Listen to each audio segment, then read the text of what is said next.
Rav Meir Hershkowitz, Zechreina Livracha, was what it was supposed to look like. He was the role model of Torah diligence and excellence. The Stamford Rosh Yeshiva, the chief rabbi and dean of Yeshiva Bais Binyomin, who passed away yesterday. Rav Meir Hershkowitz, Zechreina Livracha, was everything to us, and now he is no longer with us. He left a gaping hole, and he was really the link, that strong connection that we still had with us, to Reb Aaron Kotler, to Reb Isser Zalman Meltzer, to those illustrious Torah giants of Europe of yesteryear, all the way back to Reb Chaim Volozhiner and even the Vilna Gaon. Rav Meir Hershkowitz was born on the Lower East Side of Manhattan, who quickly became the foremost disciple and Talmud Muvak of Reb Aaron Kotler.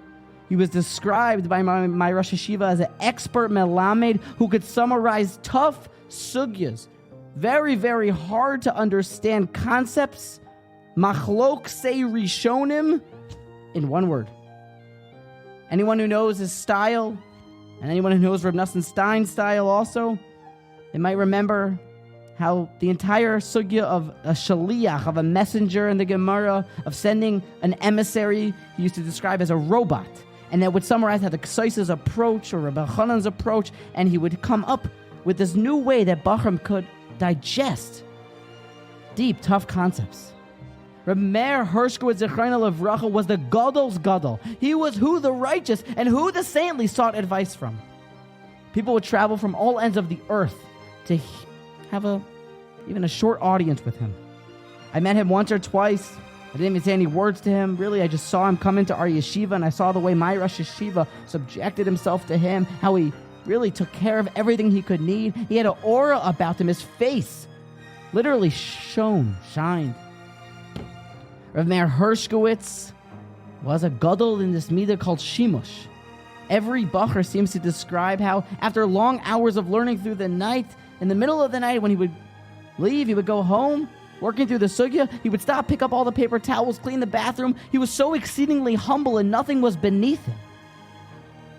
But my Rosh Yeshiva described how even though we're not really allowed or perhaps supposed to be eulogizing Torah giants if they don't want us to, as the pretty vicious machlokas about whether or not we're allowed to, even if they don't want to, or they're deceased and we can be inspired by their legacy, but the Noda B'Yehuda seemed to say that we still could do this for the Pnei Yeshua. We could eulogize him even though he didn't want. And also the Chassam Sofer, he said we could eulogize Rabbi Kiva Eger even though he didn't want, because there's so much to learn from Meir Hershkowitz at my Rosh Yeshiva. You can learn from him truth.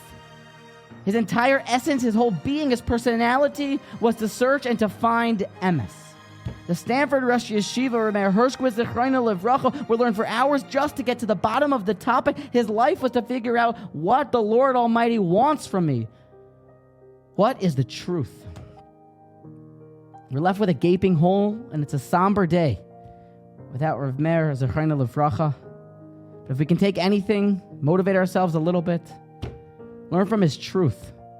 Seek truth in your Torah study. Seek truth in your relationships. Seek truth in your davening.